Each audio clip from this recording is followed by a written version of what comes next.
வணக்கம். சற்றுமுன் வெளியான முக்கிய அறிவிப்பு. தமிழகத்தில் இன்று மற்றும் நாளை 21 மாவட்டங்களில் கனமழை பெய்ய வாய்ப்புள்ளது. சென்னை வானிலை ஆய்வு மையம் எச்சரிக்கை விடுத்துள்ளது. வங்கக்கடல் மற்றும் அரபிக்கடலில் நிலவும் வளிமண்டல கீழடுக்கு சுழற்சி காரணமாக தென் தமிழகம் உட்பட டெல்டா மாவட்டங்களில் 21 மாவட்டங்களில் நாளை கனமழை பெய்ய வாய்ப்புள்ளது என்று சென்னை வானிலை ஆய்வு மையம் எச்சரிக்கை விடுத்துள்ளது.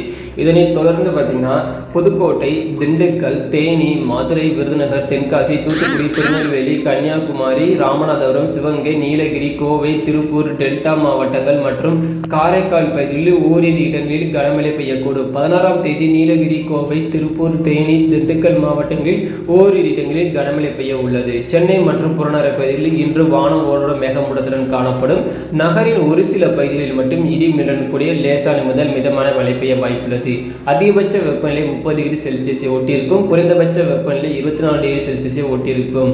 அதனைத் தொடர்ந்து பார்த்தீங்கன்னா மீனவர்களுக்கான எச்சரிக்கை. தமிழக கடலோர பகுதிகள் மற்றும் அதனை ஒட்டியுள்ள தெற்கு ஆந்திரா கடலோர பகுதிகள், மன்னார் வளைகுடா, அதனை ஒட்டியுள்ள குமரி கடல் பகுதிகளில் இன்று மணிக்கு 35 கிலோமீட்டர் முதல் 40 கிலோமீட்டர் வரையிலும் இடையிலே 55 கிலோமீட்டர் வேகத்தில் சூறாவளி காற்று வீசக்கூடும். எனவே இப்பகுதிக்கு மீனவர்கள் செல்ல வேண்டாம் என்றும் எச்சரிக்கை விடுத்துள்ளது. இதே மாதிரி பார்த்தீங்கன்னா டெய்லியும் எந்தெந்த மாவட்டங்களில் மழை பெய்யும் என்பதை தெரிந்து கொள்ள நம்ம சேனலுடன் இணைந்திருங்கள். அனைவருக்கும் நன்றி, வணக்கம்.